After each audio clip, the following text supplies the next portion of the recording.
Bonjour, bienvenue à Web in Lorient, l'édition 2013. Donc, on est heureux de vous accueillir au nom de toute la Technopole, de toute l'équipe de la Technopole de Lorient.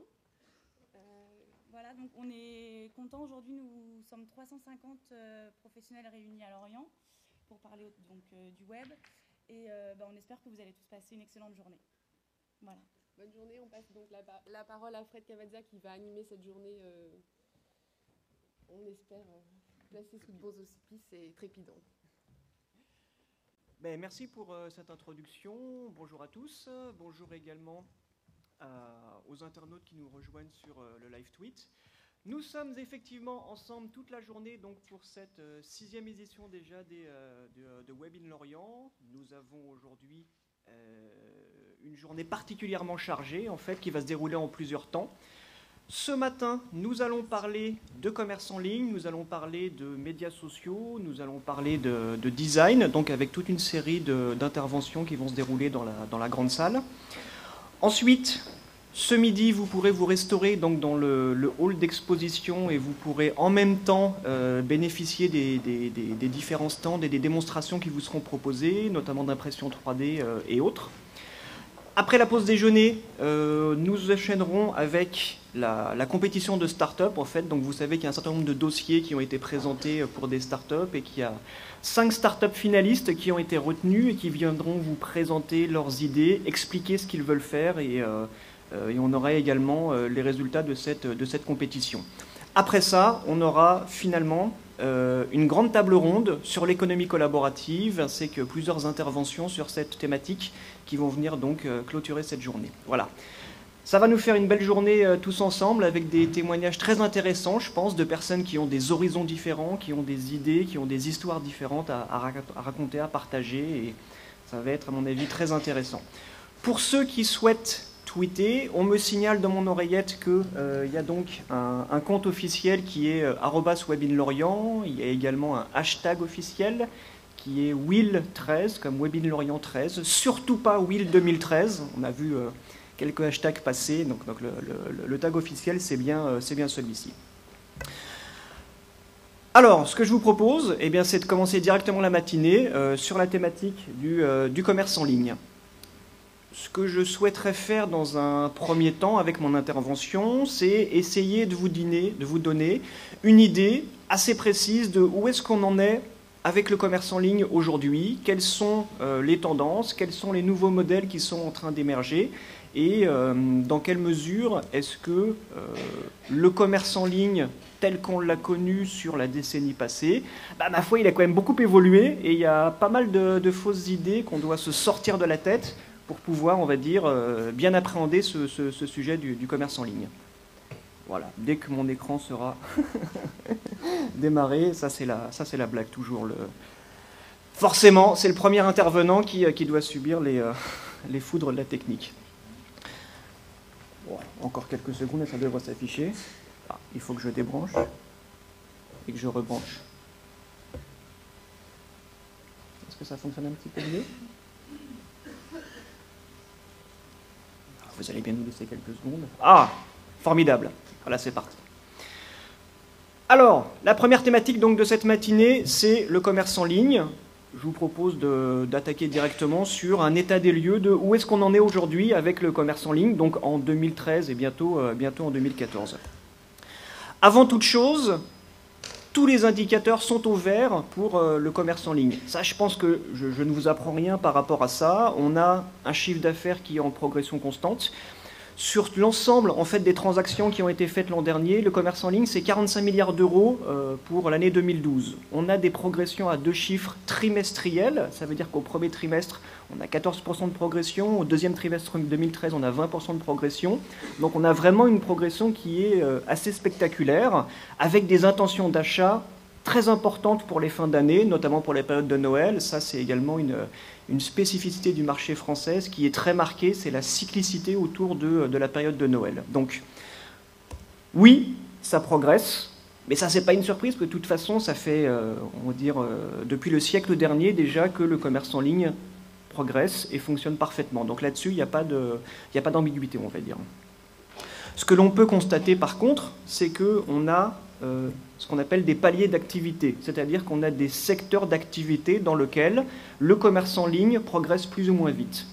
On a par exemple les premiers secteurs d'activité qui ont bien fonctionné, donc les produits culturels de petite taille que l'on pouvait expédier facilement, les CD, les livres, tout ce qui concerne, on va dire, les jeux vidéo et ainsi de suite. Ça, c'est historiquement le secteur qui a bien fonctionné dans le commerce en ligne. Ça fait plus de 10 ans qu'on en vend en ligne. Aujourd'hui, on a, on va dire, en termes de pénétration, d'usage, d'achat en ligne de ces biens-là, des taux qui sont à presque près de 50% et même un petit peu plus. Ce que l'on commence à voir aujourd'hui sur des secteurs comme l'habillement, sur des secteurs comme l'ameublement et ainsi de suite, là on commence à avoir des progressions très intéressantes. Pourquoi? Parce que c'est des habitudes qui commencent à s'installer dans le quotidien des internautes. Donc ça, c'est une deuxième poche, on va dire, d'activité autour du commerce en ligne. Et on a une troisième poche qui est plus, on va dire, des secteurs en devenir, où là, on va retrouver l'alimentaire. Aujourd'hui, même si on a des drives qui fonctionnent très très bien, comparativement à des marchés comme les États-Unis ou l'Angleterre, le commerce en ligne autour de l'alimentaire, ça démarre seulement en France. La bonne nouvelle, c'est qu'il va y avoir un taux de progression qui va être spectaculaire. Pourquoi? Parce que quand ces usages-là vont s'ancrer vraiment dans le quotidien des Français, là, on va avoir des volumes qui vont être beaucoup plus importants et on va avoir surtout un volume global d'activité pour le commerce en ligne qui va exploser. Le jour où vraiment l'alimentaire va rentrer dans les habitudes de consommation, là, ça va faire une progression vraiment spectaculaire. En synthèse, ma foi, ça fonctionne bien et il y a encore, on va dire, un potentiel de croissance très, on va dire, très marqué. Donc, encore une fois, tous les indicateurs sont au vert. Concernant les grandes tendances, nous sommes bientôt en 2014. À quoi ça ressemble le commerce en ligne? Dans un premier temps, ce qu'il faut dire, c'est qu'on a des modalités d'achat qui sont quand même très diversifiées. Là, je vous ai remonté une étude qui a été publiée le mois dernier par MAPI et BVA. C'est une étude gratuite, donc profitez-en pour la télécharger. C'est pas souvent qu'on a des études gratuites avec des chiffres à jour et importantes. Donc, le but de cette étude, c'était d'essayer de comprendre comment fonctionnaient en fait les acheteurs en France. Ils fonctionnent en fait de différentes façons. Soit ils choisissent, ils achètent les produits en ligne, soit ils les choisissent en ligne et ils les achètent en magasin, soit ils les choisissent en magasin et ils les achètent en ligne. Voilà. On a différentes configurations possibles et on a surtout, et ça c'est ce que remonte en fait l'étude, des motivations d'achat en ligne qui ne sont pas uniquement centrées sur des prix toujours plus bas. C'est-à-dire que quand les gens de chez MAPI et BVA sont allés sonder par exemple les commerçants, en leur disant « mais à votre avis, pourquoi les internautes français aiment tant le commerce en ligne ?» Tous ont spontanément dit « ah, c'est parce qu'ils recherchent des prix bas ». Par contre, quand on va sonder les Français, les cyberconsommateurs, eux disent « non, c'est parce que c'est plus pratique, c'est parce que je suis sûr d'avoir le produit que je trouve, parce qu'il y a une offre plus large. » Effectivement, il y a des prix bas, c'est intéressant, mais voilà. En tout cas, c'est pas forcément le premier driver. Il me faudrait 1 heure entière pour détailler les conclusions de cette étude. Donc, encore une fois, je réitère ma proposition de vous dire c'est une étude gratuite, on n'en a pas souvent, donc profitez-en pour bien comprendre aujourd'hui à quoi ressemble ce paysage du commerce en ligne et surtout pour comprendre qu'il n'y a pas ceux qui achètent en ligne d'un côté, ceux qui achètent en magasin de l'autre, que tous ces usages se croisent et que, ma foi, on a ce qu'on appelle le cross-canal qui est une réalité pour le quotidien du français lambda. Autre tendance lourde, c'est le social commerce. Là encore, on commence à avoir un minimum de recul par rapport à ces pratiques, par rapport à l'impact que ont les médias sociaux sur les habitudes de consommation, et on se rend compte que y a des habitudes qui sont en train de s'installer. Des internautes qui vont se renseigner sur des produits, sur des marques, en amont de l'acte d'achat, en, on va dire, phase de finalisation et de quasi-transaction, et en aval de l'acte d'achat. Donc, on a comme ça des internautes qui se renseignent sur les produits avant, après, qui échangent, qui partagent. Ça, c'est acquis. Et on le sait, pourquoi? Parce qu'on a des chiffres là-dessus. On a également des plateformes sociales qui, aujourd'hui, commencent à ramener un trafic conséquent. Facebook, on va dire, est celle à laquelle on pense en premier lieu, même si aujourd'hui le trafic apporté par Facebook est plutôt en train de se tasser. Par contre, on a d'autres plateformes, notamment Pinterest, qui fonctionne très très bien, et pour ceux qui savent l'exploiter, qui est une source de trafic très importante, voire qui est la source de trafic principale. Donc on sait aujourd'hui pour acquis que les médias sociaux ont vraiment un impact positif sur le secteur du commerce en ligne et que ça fonctionne. On a également, bien évidemment, les smartphones. Là encore, j'ai une étude qui est fournie par Comscore qui nous apprend beaucoup de choses sur ce que font en fait les consommateurs avec leur smartphone. Le premier réflexe, c'est de se dire « Ah, ils vont comparer les prix ». Effectivement, certains le font. Je crois que si je ne dis pas de bêtises, c'est dans les 20% à peu près. Par contre, ce qu'ils font beaucoup, c'est de prendre en photo les produits. Soit pour s'en souvenir et éventuellement concrétiser l'achat ensuite, soit pour le partager avec la famille, avec les amis, ou pour pouvoir, on va dire, comparer deux couleurs différentes d'un même vêtement et ainsi de suite. Donc là encore, on a accumulé un minimum de savoir autour de ce fameux M-commerce, qu'on a beaucoup fantasmé, on va dire, en début, il y a quelques années, mais avec des usages qu'on commence à comprendre un petit peu mieux aujourd'hui. Je vous rappelle à ce sujet que l'an dernier, j'avais fait une intervention ici même, sur cette scène, sur le M-commerce. Donc si vous allez sur le site webinlorient.fr, vous allez retrouver dans les archives tout ce que j'avais pu dire sur le M-commerce. En tout cas, ce que l'on sait aujourd'hui, c'est que même si, il y a 10 ans, on a eu un démarrage un petit peu trop rapide, on nous a survendu des choses qui ne se sont pas produites. Aujourd'hui, en 2013, bientôt en 2014, le commerce en ligne assisté par les smartphones, ou même le commerce traditionnel assisté par les smartphones, ça fonctionne. On a des usages qui sont là, on a des statistiques pour le prouver. Dernière, on va dire, tendance importante autour du commerce en ligne, c'est l'impact non négligeable des acteurs asiatiques.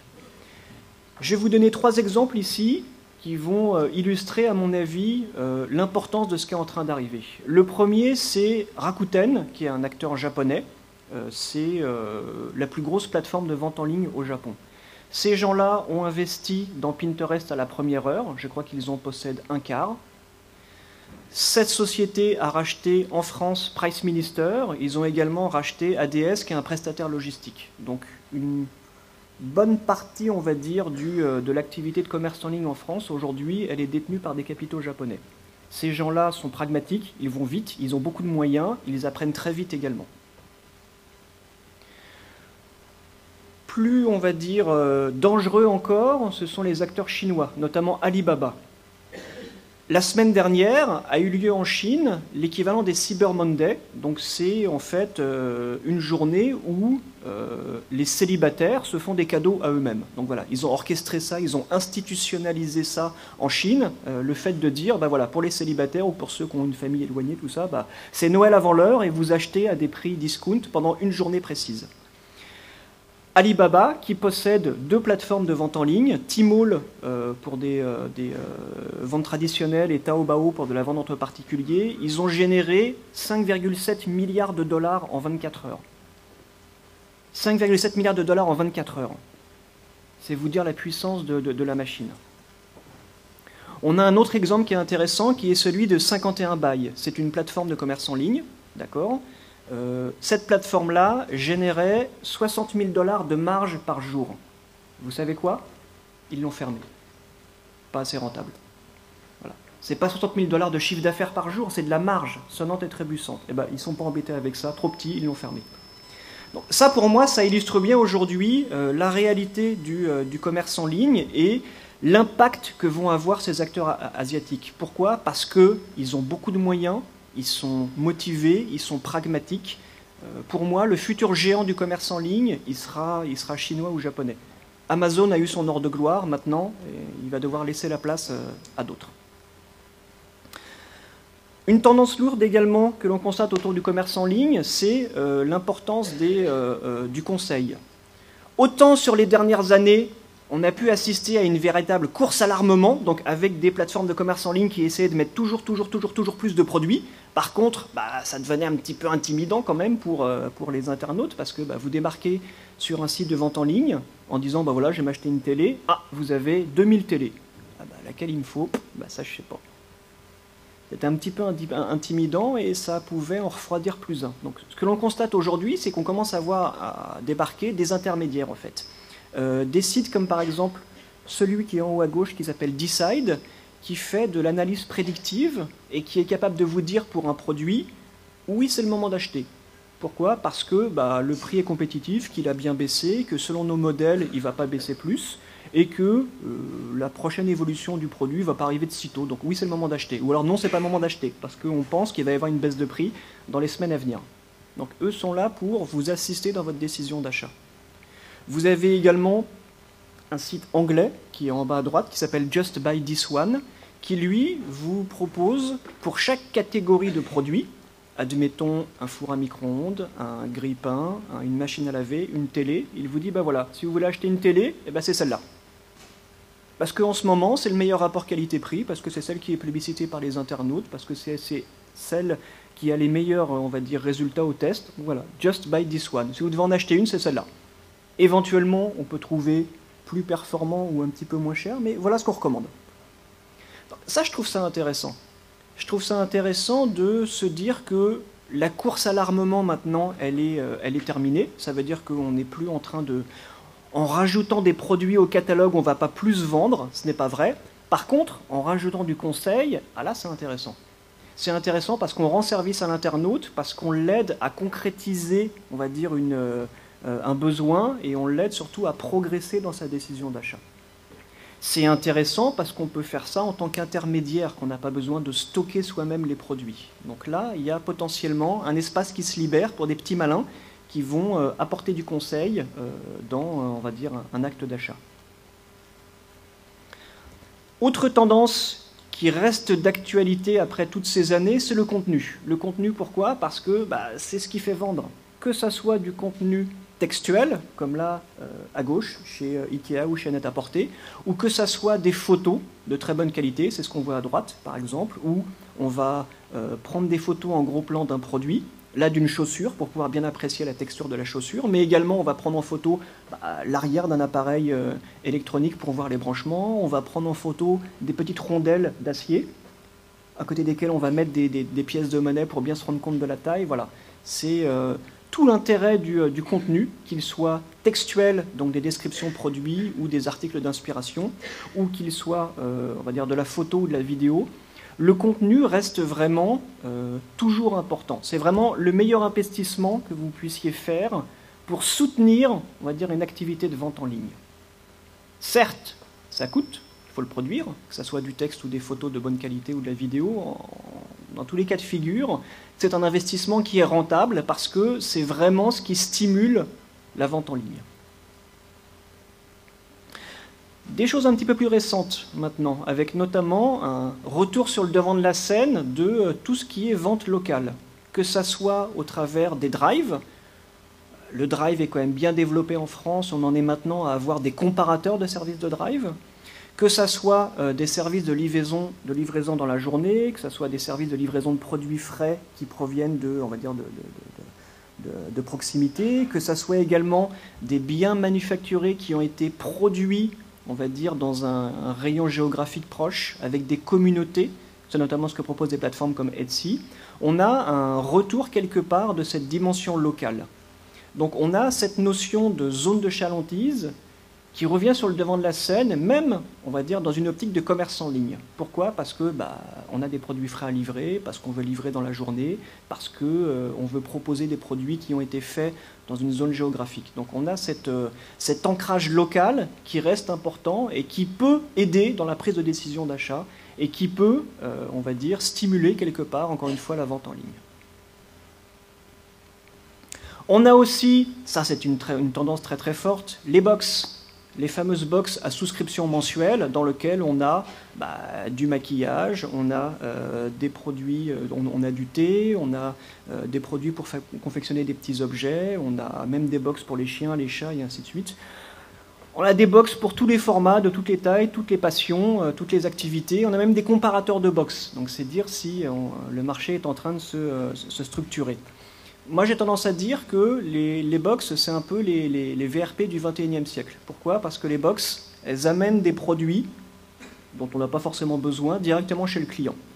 La différence avec les VRP, c'est que les box sont moins intrusifs parce que on décide de souscrire à un service de box et on s'y abonne.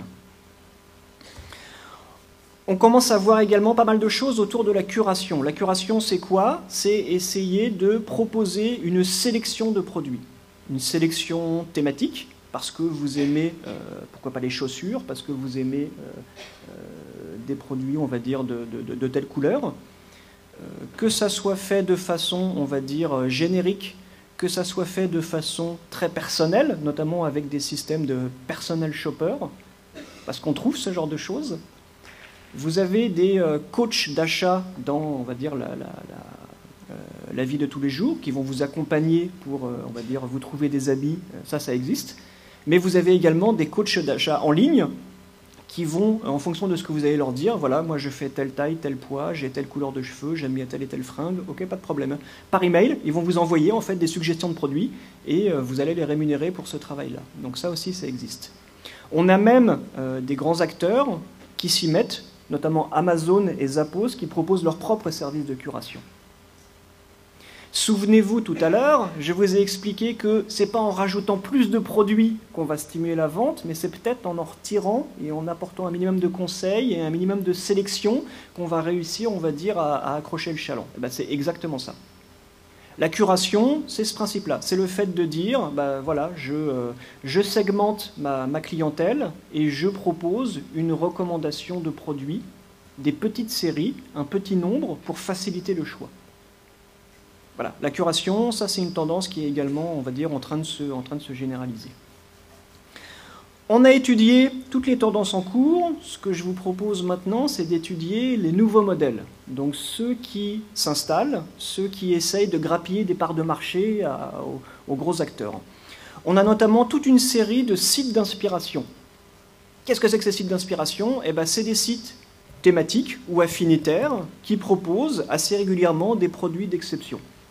Là, que ce soit des Uncrat, Monster ou ainsi de suite, je ne sais pas si vous connaissez ces plateformes-là. Là, l'idée, c'est de dire, ce ne sont pas des boutiques en ligne, ce sont des intermédiaires, en fait. Des intermédiaires entre les clients et les boutiques en ligne, qui font un travail de curation, quelque part, qui font un travail de sélection des produits qu'ils jugent intéressants, surprenants ou exceptionnels. Et ils vous proposent généralement des deals, des daily deals, donc la possibilité d'acheter de ces produits à des prix qui sont un petit peu plus compétitifs que si vous allez tout seul sur la vitrine, si vous allez tout seul sur le site web. Ce qui est intéressant avec ces sites-là, c'est que quelque part, on est en train de reproduire une activité que l'on faisait déjà, qui est le lèche-vitrine, à savoir, je n'ai pas de besoin particulier, par contre, j'ai 5 minutes à perdre, ok. Avant, je descendais dans la rue, j'allais dans une rue commerçante pour voir un petit peu les vitrines, les nouveautés, les produits, comme ça, histoire de m'aérer la tête. On a l'équivalent maintenant. Avec ce type de site, on arrive à reproduire cette fonction de lèche-vitrine et je vais prendre l'inspiration et éventuellement, je vais concrétiser mon achat ou pas. Voilà. Ça, je trouve ça intéressant. C'est intéressant parce qu'encore une fois, ces sites-là, ces services, ils n'ont pas de stock à acheter, c'est uniquement des intermédiaires. Eux, ils ne font que encaisser des commissions sur les ventes. On a également, et ça c'est très surprenant, des sites, des boutiques en ligne qui proposent des sélections limitées. Vous avez par exemple ici sur la gauche Frank & Oak, qui est un service sur abonnement en fait. Vous ne pouvez pas débarquer et acheter une chemise. Non, il faut vous créer un compte, il faut vous abonner. Et vous avez accès en fait à une sélection très limitée de fringues basiques. C'est-à-dire c'est des chemises unies, c'est des pantalons cargo ou gris, c'est des cravates de base, et voilà. Donc eux font à la fois un travail de curation et un travail de sélection sur, puisque vous devez tous les jours vous habiller de façon neutre au travail, ok, moi je vous épargne la tâche fastidieuse de devoir faire les boutiques pour vous trouver des habits qui vont bien ensemble. Voilà, moi je vous propose une sélection limitée. C'est ce que fait cette société. Et ils proposent même quelque chose d'intéressant, c'est que, regardez le petit encart avec la cravate, ils vous disent, si la cravate vous plaît, vous pouvez l'essayer chez vous. Donc soit vous la mettez au panier, soit vous dites, je veux bien l'essayer chez moi. Et ils vous l'envoient pour la tester. Vous avez également d'autres sites, comme celui qui est à droite, qui s'appelle Mobile Gear, où là c'est pareil. Eux ont une sélection extrêmement limitée de produits, Par contre, dans la mise en scène de cette offre limitée, dans la façon dont ils vont, on va dire, sélectionner les produits de façon cohérente, bah là, encore une fois, on a un modèle qui est intéressant. Pourquoi? Parce que c'est, sur le papier, une boutique en ligne qui n'a aucune chance. On se dit, mais d'où ils sortent? Ils débarquent, mais par rapport à Amazon, ils sont fous, quoi. Ils ont de l'argent acheté par les fenêtres. Ben non, pas nécessairement. Ils arrivent avec une sélection cohérente de produits, ils arrivent avec une offre qui est restreinte, qui est bien mise en scène. Avec ce type de dispositif, non, on ne va pas écrouler Amazon. Par contre, on peut lui grappiller des petites parts de marché. Donc, il y a moyen de s'insérer sur, on va dire, des niches pour, comment dire, essayer de grappiller des parts de marché et essayer de réaliser des ventes dans de bonnes conditions, avec des sélections limitées de produits. Et là, quelque part, on transforme cet adage qui est « less is more ». Bah là, en l'occurrence, moins de produits, c'est des produits mieux valorisés. Donc des ventes qui se font un petit peu mieux. On a également, dans le même genre, des sites qui proposent des sélections journalières de produits. Donc là, on est toujours sur cette mouvance de curation, de sélection thématique ou autre. Par contre, là, c'est vraiment des flash sales, donc des ventes à la journée. C'est-à-dire que tous les matins, on va vous dire, ben voilà, moi je vous propose cette silhouette, vous pouvez acheter la robe, le collier, le bracelet, par contre c'est aujourd'hui, paf, soit vous achetez, soit c'est fini. Donc là, on joue à la fois sur de l'inspiration et on joue également sur de la rareté, en disant, attention, là il y a une bonne offre, c'est pas cher, c'est tout de suite, c'est aujourd'hui ou jamais. Donc on arrive comme ça à précipiter une vente. Ici, à gauche, Daily Look, c'est pour de l'habillement féminin. Grande Centrale, à droite, c'est plus pour des gadgets. Voilà, on arrive comme ça à essayer de stimuler l'achat d'impulsion en combinant de la sélection thématique, de la curation et ainsi de suite. Donc, vous remarquerez qu'on tourne toujours plus ou moins autour des mêmes modèles et qu'il y a vraiment quelque chose avec cette fameuse curation de produits, mais bah, ça fonctionne. Ça fonctionne parce qu'encore une fois, c'est pas très risqué. Le plus gros boulot de ces gens-là, c'est de se constituer une audience et de faire le travail de curation. Ils n'ont pas de stock à acheter, ils n'ont pas de système d'information complexe à mettre en place, c'est que du contenu. Donc la prise de risque, elle est limitée. Autre modèle qui là commence à être vraiment intéressant, ce sont les achats récurrents. On constate aujourd'hui que sur des sites de produits de commodité, à gauche, c'est Diapers qui propose des produits de puériculture. En haut à droite, vous avez Beauty. En bas, vous avez Dermstore, donc plus pour des produits de soins de la peau. Vous avez des boutiques en ligne avec la possibilité d'acheter, je paye, je me fais livrer, ou la possibilité de vous abonner à des produits. C'est mes fameuses fonctions de auto-refill ou de auto-ship, en fait. C'est que vous dites, voilà, ce paquet de couches, il vaut tel prix, admettons 10 $. Si vous m'achetez un paquet tous les mois pendant 2 ans, je vous le fais à 9 $. Par contre, il faut payer en avance. Mais je vous livre gratuitement. Donc là, si vous voulez, on a un modèle qui est quand même assez redoutable. Pourquoi? Parce que ça soit pour des produits de puériculture ou pour du dentifrice, pour de la crème hydratante ou autre, sachant qu'on ne va pas arrêter de se brosser les dents, on a des produits de première nécessité qui arrivent directement sur votre paillasson, qui est livré directement chez vous. Et là, on est vraiment dans le stade ultime de la fidélisation puisque le client, il est abonné. Ça veut dire que tous les mois ou à intervalles réguliers, il va recevoir des produits qu'il a souscrits. Là, on a vraiment quelque chose de très puissant. Pourquoi? Parce que on est dans une configuration où le cycle de décision d'achat, donc reconnaissance du besoin, étude des alternatives, prise de décision et ainsi de suite, bah, ce cycle, il est rompu. Pourquoi? Parce que je suis abonné, voilà, c'est tout. Quel dentifrice est-ce que je vais acheter? Quelle marque de couche est-ce que je vais acheter? Quel produit ménager, tout ça? Quelle huile de friture? Mais je m'en fiche, je suis abonné, ça vient directement chez moi. Hop, je me sors ça de la tête, terminé. Je sais que ça va venir chez moi, je sais que je ne vais jamais en manquer, je sais que le prix est compétitif. Voilà, je me simplifie la vie. Avec ces principes d'achat récurrents, là, on tient quelque chose de vraiment très puissant. Dernier modèle qui, moi, vraiment me fascine, c'est le modèle du try and buy. Là, on a des sociétés qui se sont montées principalement au Canada. Pourquoi le Canada? Parce que c'est un grand territoire et parce que plusieurs mois dans l'année, il fait très froid, il y a beaucoup de neige, c'est compliqué. Les clients ne viennent pas en magasin parce que voilà, physiquement, c'est vraiment complexe. Donc, vous avez ces boutiques en ligne qui, sur le principe d'un club, donc d'abonnement, vous disent « Ok, vous vous abonnez à mon service, admettons, pour 10 ou 15 $ par mois. Vous me dites si vous êtes un homme, une femme, votre taille, votre poids, votre couleur de peau, votre couleur d'yeux, votre couleur de cheveux, quel type de fringue est-ce que vous aimez. Et tous les mois, ils vous livrent une malle avec une sélection de produits dedans. Vous essayez les produits, ceux qui vous plaisent, vous les gardez, ils vous seront facturés. Ceux qui ne vous plaisent pas, vous les remettez dans la malle, quelqu'un va la récupérer dans les jours qui vont suivre. Là, on a vraiment un truc qui est très déstabilisant. Pourquoi? Parce que tous les commerçants du monde vont vous dire « Le commerce en ligne, ça ne me fait pas peur. Moi, dans ma boutique, les gens y viennent, ils touchent les produits. Ça, c'est important. Un produit qui n'est pas touché, on ne peut pas le vendre. » Mais non seulement là, on apporte les produits chez les clients, mais en plus, ils peuvent les essayer dans leur intimité, avec le miroir dans lequel ils ont l'habitude de se regarder, ils peuvent faire des combinaisons de fringues et ainsi de suite. Donc là, on a vraiment un avantage anticoncurrentiel par rapport aux boutiques. Les boutiques ne peuvent pas lutter contre ce genre de service. C'est redoutable. C'est redoutable parce que, encore une fois, là, on joue sur de la fidélisation, on joue sur de la praticité. Pourquoi vous embêter à aller courir les boutiques alors que moi, je vous livre une malle tous les mois? Sachant que, en fonction de ce que vous achetez ou pas, ils vont à chaque fois améliorer leur sélection de produits. Donc là, vraiment, on tient quelque chose de vraiment disruptif et qui a le potentiel de bousculer pas mal de modèles. Par rapport au circuit de distribution traditionnel, celui qui va, on va dire, se lancer en France avec un modèle de try and buy, à mon avis, il va récolter des choses intéressantes. On commence déjà plus ou moins à le voir dans le secteur de la chaussure, notamment. Il y a certains sites qui commencent à le faire à demi-mot, mais je pense qu'il y a vraiment, pour moi, on va dire, des places à prendre dans ce domaine-là.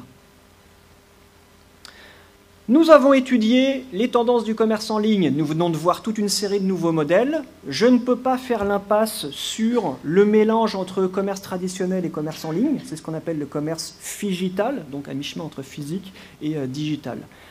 Je passe rapidement sur, on va dire, ce principe-là, mais j'ai quand même des messages importants à faire passer. La première chose autour de cette fameuse notion de magasin 2.0, c'est qu'il faut vous sortir les clichés de la tête. Qui a déjà entendu parler de ce supermarché en Corée du Sud, Tesco, où voilà, on fait ses courses dans le métro en prenant en photo les produits? Qui en a déjà entendu parler? Oui, j'en vois quelques-uns. Okay. Ça n'existe pas. Ça, il n'a jamais existé ce truc-là. C'est ce qu'on appelle une campagne de test et d'activation. Ça veut dire qu'à un moment donné, Tesco s'est fait conseiller par son agence qui lui a dit « Ok, on va organiser une opération qui va durer une après-midi. On prend une station de métro dans Séoul, on colle des photos de produits, on développe une appli, clac, clac, voilà, les gens ils la testent. On en fait un film, on présente ça à Cannes, on remporte un lion d'or, basta. » Dans l'absolu, ce supermarché n'existe pas. Voilà, c'est faux, c'est un faux concept. Donc on s'emballe autour de « Oh là là, les Sud-Coréens, c'est des malades, ils font les courses dans les métros. » Non, c'est pas vrai, les Sud-Coréens, ils font comme vous, ils vont au supermarché, ou ils commandent en ligne. Par contre, on a des modèles qui mélangent commerce physique et commerce en ligne en France, qui sont tout à fait intéressants, notamment une chaîne comme Milonga, qui propose des instruments de musique. Ils ont un réseau de magasins physiques, ils ont une boutique en ligne. Dans leurs magasins physiques, ils ont également des bornes. Sur ces bornes, on peut consulter des fiches produits, on peut faire des comparaisons de produits, on peut se faire assister par un vendeur qui va vous le guider dans votre décision d'achat. Ah bon, vous commencez la musique, vous voulez quoi? Une basse, une guitare, quelle forme, quel prix, vous avez quel niveau, et ainsi de suite. Tout est parfaitement lié, on va dire. On a un dialogue de vente qui intègre à la fois, on va dire, les avantages d'un commerce physique, donc la disponibilité immédiate des produits, la présence physique d'un vendeur à vos côtés, et qui va mélanger avec ça, on va dire, les qualités du commerce en ligne, à savoir l'accès à un très grand choix de produits, la possibilité de les comparer entre eux, de bénéficier, on va dire, d'offres de réduction. Milonga, ça existe depuis des années. Ah, c'est sûr qu'on ne fait pas autant de ramdam qu'avec Tesco et ces Sud-Coréens qui font leurs courses dans le métro. En tout cas, voilà, eux ne font pas de bruit, mais en tout cas, ils le font. Et ça existe et ça fonctionne plutôt bien. Donc, attention, le magasin 2.0, on en a, voilà, on en a fait, on l'a un peu fantasmé. Par contre, le commerce hybride, ça existe et c'est une réalité. Autre réalité qui fait mal, c'est concrètement qu'est-ce qui se passe aujourd'hui dans le commerce traditionnel. Pour vous la faire courte, un commerce, c'est quoi? C'est l'interface entre des clients et des produits. Entre les deux, vous avez des boutiques et vous avez des vendeurs. Le problème, c'est que la boutique, elle n'est pas forcément bien placée, elle n'est pas forcément bien tenue, il y a peut-être des ruptures de stock. Le problème, c'est que le vendeur, il n'est pas forcément de bonne humeur, il va plus ou moins vous conseiller en fonction de s'il est motivé ou pas. Et ça, c'est problématique. C'est problématique, pourquoi? Parce qu'on a des boutiques et des vendeurs qui sont ancrés dans le XXe siècle et dans les logiques de distribution du XXe siècle, à savoir, tu veux mon produit, bah, il est là, tu te sers, tu passes en caisse, sinon, bah, qu'est-ce que je te dis, il n'est pas là le produit, mon gars, tu reviens. Je pense qu'on va être livré la semaine prochaine. Combien de fois vous l'avez entendu, ça? Vous voulez ce produit? Ah bah justement, je pense qu'on va être livré la semaine prochaine. Mais fous-toi de ma gueule, je sais bien que tu l'auras pas la semaine prochaine, c'est bon quoi, on a déjà fait celle-là. Donc d'un côté, on a des boutiques et des vendeurs qui sont ancrés dans ces schémas de vente, des schémas du siècle dernier, et de l'autre, aux deux extrémités, on a des clients qui sont connectés avec leur ordinateur, avec leur smartphone, on a des produits qui sont disponibles dans des boutiques en ligne, dans des marketplaces, dans des comparateurs de prix, dans des sites d'inspiration. D'où des tensions entre les deux. Pourquoi? Parce que nécessairement, les clients vont être déçus de leur expérience, de l'expérience qu'ils vont vivre en boutique. Sauf pour les meilleurs circuits de distribution, ceux qui investissent le plus dans des belles boutiques, des showrooms, ceux qui font de l'investissement pour former les vendeurs, les motiver et ainsi de suite. Sinon, nécessairement, ça déçoit. Et on est aujourd'hui dans une configuration de marché où l'acte d'achat physique, il est déceptif. Pourquoi? Parce que, encore une fois, la norme, c'est ça, c'est des boutiques où il y a des petits stocks, des vendeurs qui ne sont pas très motivés. Forcément, ça déçoit. Donc là, il y a vraiment quelque chose à faire autour de essayer de se sortir de cette spirale de la déception. D'autant plus que, plus on avance dans le temps, plus le client, aujourd'hui, il se renseigne et il acquiert de l'expérience. D'accord? On ne peut plus lui faire au client. On ne peut plus lui dire, vous voulez quoi? Vous voulez tel truc? Ah oui, ah ça c'est bien, oui, vous pouvez l'acheter, c'est bien. Ça, c'est le dialogue de vente qu'on rencontre dans 90% des cas en boutique. Et c'est plus possible. C'est plus possible à partir du moment où vous avez des clients qui sont des internautes, qui ont accès à des communautés d'acheteurs, qui connaissent parfaitement les caractéristiques techniques des produits, qui connaissent la valeur de ces produits parce qu'elle est évaluée par la société, qui sont en mesure de se faire conseiller également par la communauté, où on va leur dire, bah voilà, tu veux installer ton étagère, bah moi je t'explique comment renforcer l'étagère, je t'explique où la mettre. Tu veux installer un système de home cinéma, ok, bah, prends en photo ton salon, ou donne-moi les plans de ton salon, moi je vais te dire où il faut mettre les enceintes. Voilà. On a une communauté qui se substitue aux vendeurs, on a une communauté qui se substitue à l'enseigne pour prodiguer les conseils en amont ou en aval de l'achat. Et ça, encore une fois, c'est problématique parce que les clients sont à la recherche de conseils. Ces conseils, ils les trouvent systématiquement en ligne. Et plus on avance dans le temps, plus les distributeurs restent ancrés dans leur schéma de distribution traditionnel, ceux qui maîtrisent, à savoir bah, j'installe une boutique, j'ai des vendeurs au SMIC et puis j'espère que tout va bien se passer. Non, ça ne peut pas bien se passer. Ce n'est pas possible. Pas avec, on va dire, toutes ces communautés d'acheteurs, pas avec la disponibilité, on va dire, quasi universelle des produits en ligne. Les tensions ne vont faire que croître entre, on va dire, le commerce traditionnel et le commerce en ligne. Voilà pourquoi on en arrive à des modèles de retail 2.0, donc le commerce 2.0, qui pour moi repose sur trois composantes. La première, c'est ce que j'appelle le vendeur augmenté, donc ce vendeur qui est omniscient, qui sait tout. Pourquoi? Parce qu'il a accès à une base de données produit et qu'il sait renseigner le client sur les caractéristiques du produit, sa disponibilité, la façon dont on l'utilise.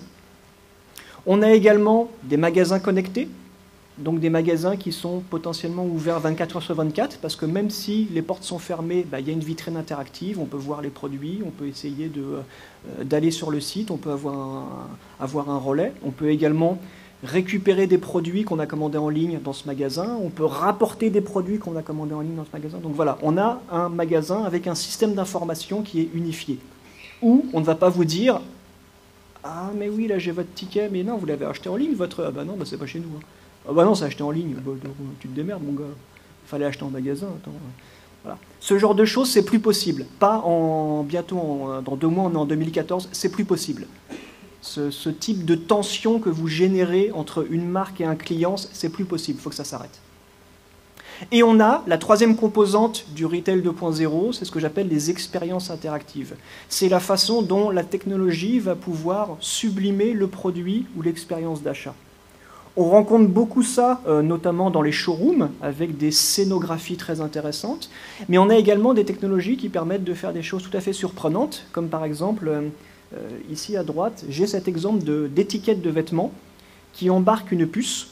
Quand vous emmenez le vêtement dans la cabine d'essayage, la cabine va détecter la puce et en fonction du type de vêtement, elle va changer la température de la cabine d'essayage. Si vous essayez un maillot de bain, il va faire plus chaud. Si vous essayez un manteau, il va faire plus froid.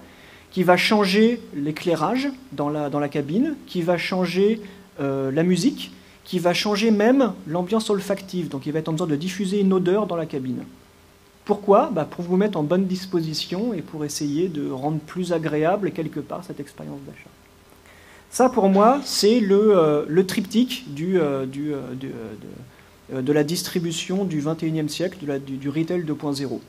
Les vendeurs augmentés, les magasins connectés et les expériences interactives. Certes, ça coûte un minimum, oui, forcément. Maintenant, comme je vous l'ai expliqué, on a des tensions qui sont bien réelles dans les schémas traditionnels de vente pour pouvoir soulager ces tensions et faire en sorte qu'on maintienne un niveau d'activité et on maintienne des ventes et des marges. Il faut bien investir un minimum. Voilà. Soit vous dites « Ah, ça vend plus, je vais faire une promo, et puis une promo sur la promo, puis je vais faire des promos pendant les soldes. » Et là, vous compressez vos marges et quelque part, vous sciez la branche sur laquelle vous êtes. Soit vous vous dites « Ok, il y a sûrement un problème, je vais renouveler mon expérience d'achat, je vais la repenser, je vais scénographier mon lieu de vente, je vais valoriser mes produits, je vais essayer d'avoir un dialogue intelligent avec mes prospects, mes clients et avoir une relation enrichie. » Voilà. Ça, c'est tout l'enjeu du Retail 2.0 et quelque part du commerce en ligne, c'est d'essayer de repenser l'expérience d'achat. Conclusion, je pense qu'il est vraiment important que l'on oublie tout ce qu'on a su sur le commerce en ligne. D'accord ? Ça suffit le coût du panier, du caddie virtuel et ainsi de suite. Aujourd'hui, on est vraiment dans une société où les médias sociaux, les terminaux alternatifs sont bien présents, donc on ne peut pas faire sans. Et elle est finie l'époque où le cyberacheteur, il est devant son ordinateur avec sa carte bleue. Voilà. Ne serait-ce que le terme cyberacheteur, ça suffit, ce n'est pas des acheteurs virtuels, ce n'est pas des boutiques virtuelles, elles sont réelles, c'est des acheteurs qui payent le même prix pour les mêmes produits. Donc je pense vraiment que le travail le plus important que nous devons faire, c'est de lutter contre les clichés autour du commerce en ligne, de opposer, on va dire, le commerce traditionnel et le commerce en ligne, mais plutôt d'essayer de repenser l'expérience d'achat pour avoir une activité de commerce unifiée, où on a des marques qui proposent des produits, soit dans des circuits de distribution traditionnels, soit dans des circuits de distribution alternatifs, soit en ligne, soit dans des marketplaces, soit peu importe. L'idée, c'est vraiment d'essayer de gommer le « i » dans e-commerce et de se dire qu'au final, tout ça n'est que du commerce. Et on revient quelque part aux fondamentaux du commerce, l'accueil client, la valorisation des produits et une relation, on va dire, pérenne. Voilà. Merci pour votre attention. Si vous avez des questions.